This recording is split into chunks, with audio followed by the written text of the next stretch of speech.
Hi, my name is Kerry Pickering. I've contacted you all on email. Relating on to that, Gord, a question I have is, how do we do that? How do we get this very scary information out to people, get the conversation going, and get things moving? Because it seems we're on a very short timeline, and I don't see any strategy for this to happen. I'm just wondering, is there a defined strategy in the UK? How are you getting this information out? How are you really affecting policymakers to create change? Something that had a very significant impact, I think, in the UK 2006-2007 was a lobbying campaign organised by an NGO called Friends of the Earth. Now, I'm not quite sure how your political system is structured, but in the UK our members of parliament have quite small political constituencies, and there's an expectation that they have regular meetings with their constituents. They've got quite a close geographic focus. And what Friends of the Earth pursued was a policy of direct lobbying by constituents of their members of parliament, coming out on the back of the Jubilee debt campaign and trying to draw the connections between climate justice and economic justice, coming out of the 2005 G8 summit that was in the UK. And this process, kind of holding public meetings, talking directly about your concerns, presenting kind of a quite a simple and quite well-reasoned argument. Friends of the Earth used some of the research documents that we produced by the Tyndall Centre. They've kind of done a digest and a lobbying guide, and putting these out into the public domain and then talking directly to elected representatives. And this kind of began to win support, begin to win over. But when large numbers of MPs felt that it was okay to talk about these issues with among their party and with their party leadership, it became safe for this to enter Parliament and government not to feel too challenged by it. So I would say that, I don't know if that's a kind of a readily transferable model, but that seems to have worked quite well in the UK and brought about the introduction of this Climate Change Act, which, as Sean says, produces the framework, but doesn't necessarily spell out the details of how decarbonisation will be achieved. I just had a question. You talk about the difference between the federal level and the local level. If we I think we saw an example of that in the U.S. just, I don't know, it was a week ago or 2 weeks ago, where they evacuated 300,000 New Yorkers with the possibility of the hurricane coming through there. So there's some local buttons that are they're being pushed, but it doesn't seem to transcend up the provincial or federal level at this end. So I think it's a great idea to be able to act locally here, work with our local government to try to build some type of momentum on this end. It seems to be that's where we can perhaps do the most to move this forward is attacking it on the local level.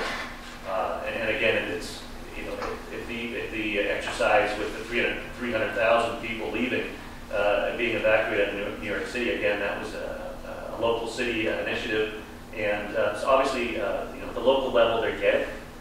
They're the ones that have to deal with the adaptation, and I found it interesting in the slideshow, getting back to the slideshow for a moment, that Professor Anderson mentioned. Say about that before. Well, just in terms of the beyond adaptation scenario, what's it mean? I think you can think of it in terms of a micro system. You can look at Haiti, or you could look at the effects of Katrina on New Orleans within a localized area. If the change and the disruption in society overwhelms the capacity of your emergency mechanisms and your infrastructures that supply basic sanitation and such, that's the kind of thing you're talking about when it's beyond adaptation. You want to keep the impacts within the ability of our social structure and our infrastructure to cope with on some level. Once it goes beyond a certain point, that just becomes chaotic. And just to come on the other point that you sort of started your question with about the gap between the federal and the local, I think one thing, sort of my personal life story on this, if you like, is I was sort of looking at how can I get involved with these issues, how can I make a difference, And my first thought was, well, maybe I should get involved with the sort of the UN discussions, you know, the Copenhagen, Bali, etc. This was, I suppose, about 5 years ago. And that was sort of where I thought, well, that's where the big stuff's happening, you know, that's where I can really make a difference. And then I suddenly had this revelation that actually all the emissions and all the energy use is taking place at the local level. You know, the local level is where we all live, that's where everything happens. And so in a sense, all these national and international global policies don't make any difference at all unless they affect people at the local level. And that really changed my thinking, led to me getting involved with transition towns and lots of local scale initiatives. But my late colleague David Fleming said something that also really shaped my thinking on this, which is that large scale problems do not require large scale solutions. They require small scale solutions within a large scale framework. And if you have small scale solutions like transition towns, like all the many, many wonderful things that are happening at the local level, it's obviously true, or even at the national level, it's obviously true that with climate change, if one group of people or even one country does its bit and the rest of the world doesn't, then we don't have a solution. And so these small scale solutions do need frameworks to sit around them to ensure that they can be adequate to the scale of the challenges that we face. And I mean, that's really what I'm going to be coming on to talk about in my next in my presentation a little later, to say that if we get to the point where that's happening, I mean, the methane's being released as it is, but where we're releasing that amount of methane, can we then say that that we're beyond mitigation, if you like? That at that point there's no way of you know, the non-anthropogenic emissions that have been triggered by anthropogenic action, so then so much dwarfing anthropogenic emissions that it makes no odds what we do about anthropogenic. Is there a sort of point of no return, if you like, or is that not scientifically solid? Well, I think there are, as I understand it, there are quite substantial uncertainties around these tipping points. So there's not just the idea of permafrost releases, there's methane cleft rates, which are kind of under the sea, there's changes in albedo, the amount of light that's reflected from high latitudes, there's changes in submersion CO2 uptake. There's a variety of these mechanisms. Just, you know, as you say, we don't want to get into focusing on that, but I think you can see what you're thinking about. I'm quite wary of, you know, rapture and apocalyptic visions in this field. Call me kind of a grey old physical scientist. Right. Okay, that's useful. Thanks. I actually have just a comment, might be a question. Alison Braithwaite from Walker Industries. Because I do notice some of the languages that scientists use around climate change, like uncertainty and it's premature to speculate, which then I think that's what the media can grab onto to create therefore everything is uncertain and therefore is climate change uncertain.